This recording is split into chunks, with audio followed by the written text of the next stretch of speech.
आपकी सूचना। अध्यक्ष महोदय, राज्य के सरकारी विभागों में राज्य कर्मियों को अपने पद के अनुसार उसे 7वें वेतन आयोग के तहत मूल वेतन के साथ ग्रेड पे दिया जा रहा है और लेवल भी निर्धारित है, जबकि बीपीएससी टीआर1, बीपीएससी पीआर2, बीपीएससी टीआर3 द्वारा चयनित अध्यापक एवं सक्षमता पास विशिष्ट शिक्षकों को का ना ही ग्रेड पे निर्धारित किया गया है और ना ही लेवल तय किया गया है।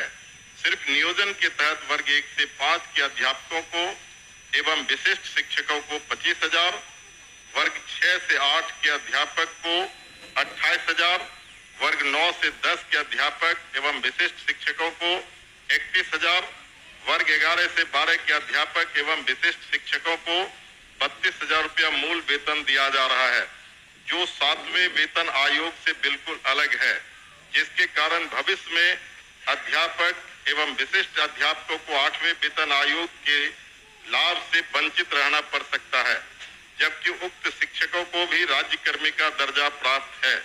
अतः उक्त शिक्षकों के हित में पद के अनुसार शिक्षकों को ग्रेड पे तथा लेवल निर्धारित करने हेतु हम सदन के माध्यम से सरकार का ध्यान आकृष्ट कराते हैं। माननीय मंत्री शिक्षा विभाग।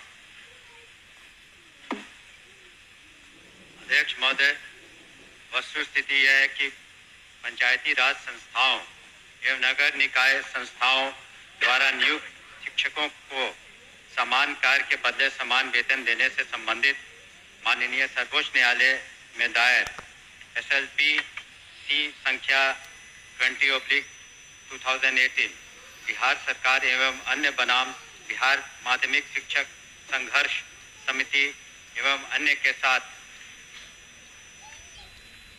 दिनांक 10/5/2019 को पारित आदेश, जिसमें माननीय उच्च न्यायालय के द्वारा समान कार्य के बदले समान वेतन देने हेतु पारित आदेश को निरस्त कर दिया गया है।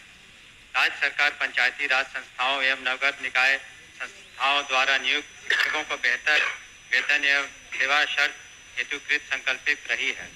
राज्य सरकार ने सहानुभूति पूर्वक इन शिक्षकों को 1/9/2020 से EPF योजना, जिसमें राज्य सरकार के द्वारा लगभग 5% अंशदान दिया गया है, से आच्छादित करते हुए दिनांक 1/4/2021 से 15% का वेतन वृद्धि किया गया।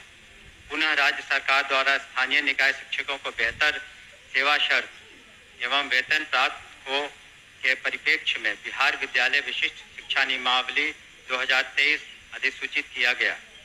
नए शिक्षकों की नियुक्ति हेतु बिहार राज्य विद्यालय अध्यापक नियुक्ति, स्थानांतरण, अनुशासनिक कार्रवाई एवं सेवा शर्त नियमावली 2023 अधिसूचित किया गया। सरकार द्वारा इन दोनों नियमावली से नया पद सृजित किया गया। यह पद 7वें वेतन आयोग लागू होने के बाद सृजित किए गए हैं, इसलिए यह पद 7वें वेतन आयोग द्वारा निर्धारित पदों में सम्मिलित नहीं है। सरकार द्वारा सरकार के अन्य बहुत सारे पद सृजित किए जाते हैं जो 7वें वेतन आयोग में सम्मिलित नहीं होते हैं। इन दोनों नियमावली के तहत वर्ग 1 से 5 के शिक्षकों को 25,000, वर्ग 6 से 8 के शिक्षकों को 28,000, वर्ग 9 से 10 के शिक्षकों को 31,000 एवं वर्ग 11 से 12 के शिक्षकों को 25,000 प्रारंभिक वेतन निर्धारित करते हुए पे मैट्रिक्स का निर्धारण किया गया। उक्त नियमावली के तहत शिक्षकों को बेहतर प्रोन्नति का लाभ दिया गया। अगले संभावित जो वेतन आयोग 8वां वेतन आयोग में ये शिक्षा विभाग द्वारा इन विद्यालय अध्यापकों एवं विशिष्ट शिक्षकों के वेतन मान को उचित स्तर पर निर्धारित करने हेतु वित्त विभाग को अनुशंसित किया जाएगा। महोदय, मैं पूरे वक्तव्य को मैं सुना। सरकार बीपीएससी का एग्जामिनेशन लेकर के सरकार ने घोषणा किया कि वो राज्यकर्मी होंगे।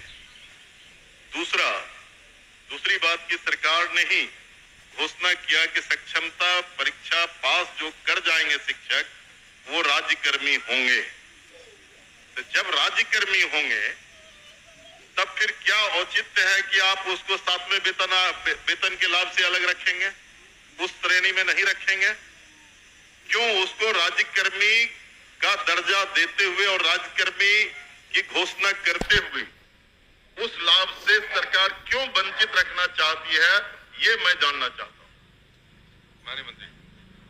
अध्यक्ष महोदय, इसमें जो विचार विमर्श किया गया वित्त विभाग से, ऐसी बात नहीं है कि सहानुभूति तो पूरी रखी गई। एक और आंकड़ा मैं पढ़ना चाहूंगा सदन के सामने।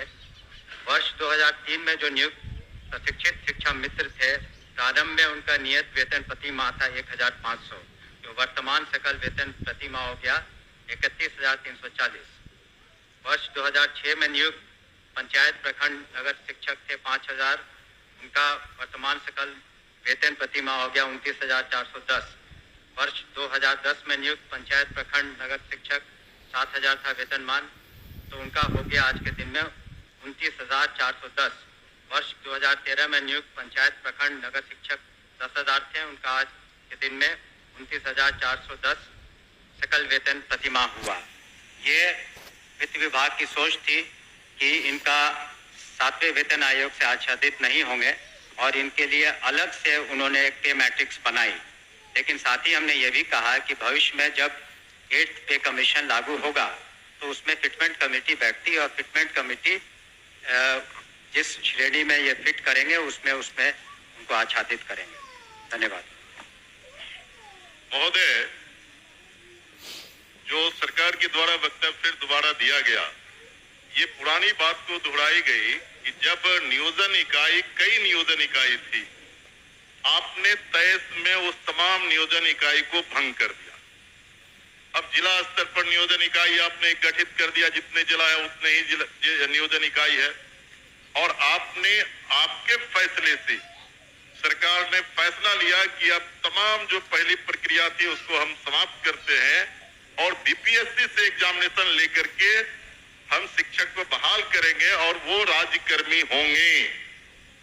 दूसरा, इस सरकार से हम लोग बात कर रहे थे कि जो पुराने तरीके से पंचायत से, प्रखंड से, जिला परिषद से जिन शिक्षकों को नियोजित किया गया उनको आप सरकारी कर्मी घोषित कीजिए। सरकार ने एक फैसला लिया, सक्षमता परीक्षा जो पास करेगा वो सरकारी कर्मी होंगे।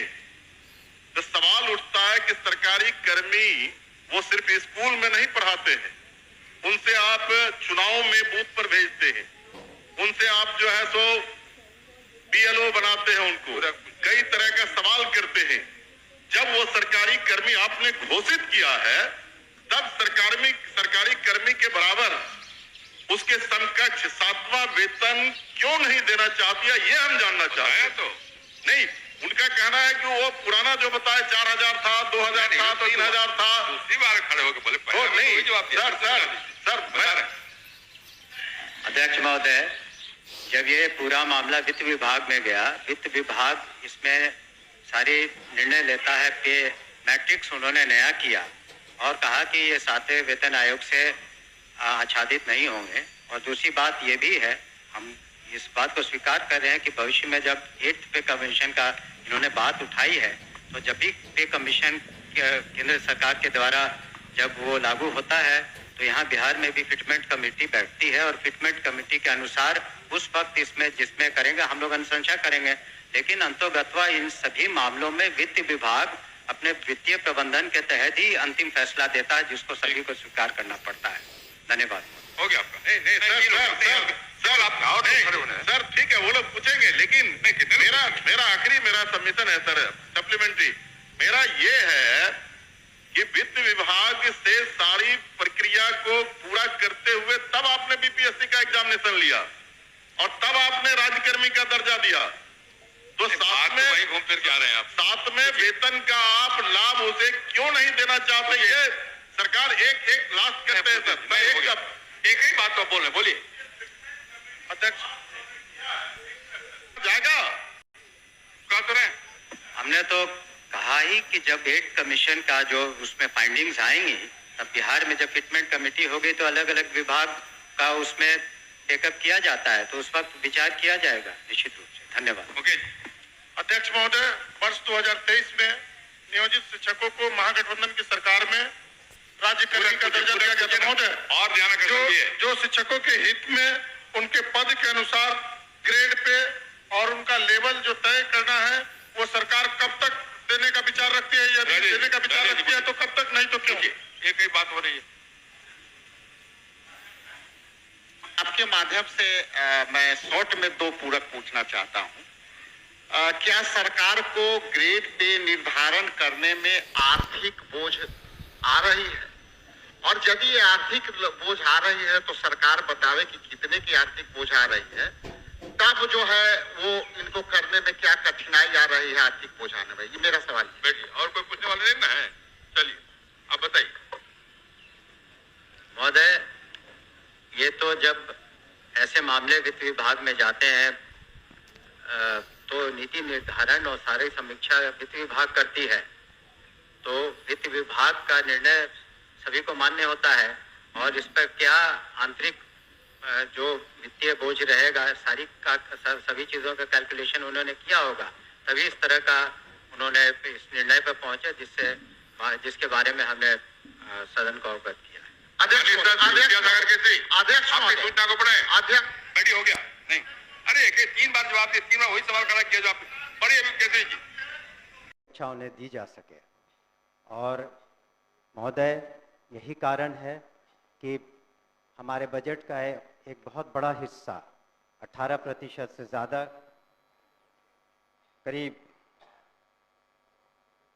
52,639 करोड़ 3 लाख रुपए शिक्षा विभाग के लिए रखे गए हैं। हमारे सामने महोदय चुनौतियां अनेक है, जहां 74,000 से ज़्यादा स्कूल हैं, 1 करोड़ 80 लाख से ज़्यादा 1 से 12वीं कक्षा तक के स्टूडेंट्स हैं, छात्र छात्राएं हैं, और हमारे पास करीब 5,77,000 शिक्षक हैं और सभी विश्वविद्यालयों मिलाकर के 26 लाख से ज़्यादा छात्र छात्राएं हैं। ऐसे में हमें ये ध्यान रखना था कि शिक्षा की गुणवत्ता में और सुधार आए। इसी वजह से एक ऐतिहासिक कदम माननीय मुख्यमंत्री जी ने उठाया और commission, Bihar public service commission के द्वारा हम लोगों ने 1,73,084 विद्यालय शिक्षकों की नियुक्ति एक ही दिन में की, जो पूरे हिंदुस्तान में एक हम समझते हैं ऐतिहासिक कदम रहा। इसके अतिरिक्त आने वाले दिनों में 1,60,083 और नियुक्तियां होंगी, और उसमें जैसा कि एक सदस्य कह रहे थे, कंप्यूटर शिक्षकों की भी संख्या 26,000 होगी।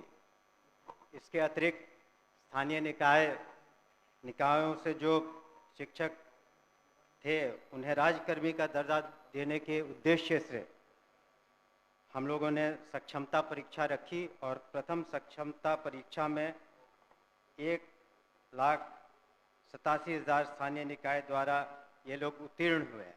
आगे चल के 85,000 से ज़्यादा लोग और परीक्षा दे रहे हैं, और हम लोगों ने यह ध्यान में रखा है कि जब नियमावली बनाएंगे उनकी सांतरण की, तो उसमें काफ़ी उदारता रखेंगे, खास करके महिलाओं के बारे में, और ख़ास करके असाध्य रोग या इस तरह के जो बीमारी से ग्रसित हैं या पति पत्नी हैं, तो उन लोगों का सांतरण में हम लोग विशेष ध्यान देंगे। महोदय, अगर हम शिक्षा में सुधार चाहते हैं तो ज़रूरी है कि हमारे शिक्षक भी उस तरह से उनकी ट्रेनिंग हो। इसी कारण से हमारे जो SCRT जो इंस्टीट्यूट हैं, यहाँ पर मैं खुद भी गया हूँ, वहाँ पर हम लोगों ने किस तरह से शिक्षकों की ट्रेनिंग अच्छी तरीके से हो सके उस पर ध्यान दे रहे हैं। और आने वाले दिनों में हमारा लक्ष्य है कि जितने शिक्षक हैं कम से कम साल में उनकी 2 बार ट्रेनिंग हो सके, और वहाँ पर जो सिलेबस बनाए जाए वो ऐसे बनाए जाए कि वो आगे चल के हमारे छात्र छात्राएं जो कंपटीशन के एग्ज़ाम्स देंगे उसमें वो बेहतरीन रूप से सामने आ सके, कर सके। इसके अतिरिक्त जो आधारभूत संरचना है, हम लोगों ने ध्यान दिया है कि किस तरीके से स्कूलों में जो बुनियादी सुविधाएं हैं उसको दे पाएँ। उसके लिए हम लोगों ने कार्रवाइयाँ की हैं मुख्यालय स्तर पर और जिला स्तर पर, और हमने सभी माननीय सदस्यों से 10-10 विद्यालयों की सूची भी मांगी है, जिसका आने वाले सत्र तक, इसके बाद के सत्र तक उसका हम लोग जीर्णोद्धार करने का प्रयास करेंगे। कई माननीय सदस्यों ने शिकायतें भी की थी कि जो काम हुए अच्छे तरीके से नहीं हुए हैं, तो उस पर हम लोग इंक्वायरी करा रहे हैं और जो भी दोषी पाए जाएंगे उन पर निश्चित रूप से कार्रवाइयाँ होंगी और कुछ कार्रवाइयाँ हो चुकी हैं। हम लोगों ने ये भी सुनिश्चित किया है कि जो हमारे निजी विश्वविद्यालय हैं उनका रजिस्ट्रेशन हो सके, ताकि सही आंकड़ा आ सके, और जब उनका आधार सीडिंग कर देंगे तो ये पता चलेगा कि जो 25% जो गरीब बच्चे हैं, बच्चियां हैं और जिसके खर्चे की प्रतिपूर्ति सरकार करती है, वो सही आंकड़ा आ सके हमारे पास, और इस तरह से प्राइवेट स्कूलों में भी हम सही तरीके से मदद कर पाएंगे। परीक्षा संचालन में एक बहुत बड़ी जिम्मेवारी है हमारी, और पिछले साल 1,35,00,000 से ज़्यादा छात्र छात्राओं ने परीक्षा दी, और जो बिहार स्कूल एग्जामिनेशन बोर्ड है, इस बार जो हम लोगों ने बिल लाया है, उसके अनुसार अब ऑनलाइन परीक्षाएं भी संभव हो पाएंगी। सरकार की जो मुख्य जो स्कीम्स हैं, जैसे मिड डे मील, मध्याह्न भोजन करते हैं, वो भी एक बहुत बड़ी चुनौती है। उसमें नित्य 1 करोड़ करीब 10 लाख बच्चों को हम मध्याह्न भोजन सही तरीके से देते हैं, और उसमें जो अगर शिकायतें मिलती हैं तो हमारे कमांड कंट्रोल सेंटर पर कोई भी व्यक्ति उसके बारे में सूचना दे सकता है, उसके बारे में हम कर सकते हैं। और डायरेक्ट बेनिफिशियरी ट्रांसफर्स हम करा रहे हैं, स्टूडेंट क्रेडिट कार्ड भी हो रहा है। और अंत में मैं कुछ आंकड़ों को प्रस्तुत करना चाहूँगा जिससे पता चलेगा कि किस तरह से शिक्षा में गुणात्मक सुधार आए हैं। शिक्षकों की संख्या महोदय 2006 में 1,80,000 थी, इस बार 2024 में 5,77,000 है। इस तरह से विद्यालय में जो छात्र और शिक्षक का अनुपात था, पहले जो 65 और 1 का था, अब 32 और 1 का हो गया। उसी तरह से साक्षरता दर में महिलाओं में पहले 33% थी, अब 74% हो गई है। आउट ऑफ स्कूल चिल्ड्रन जो है 1% से कम हो गए हैं, और बजट में 11 गुना से ज़्यादा वृद्धि हुई है। अतः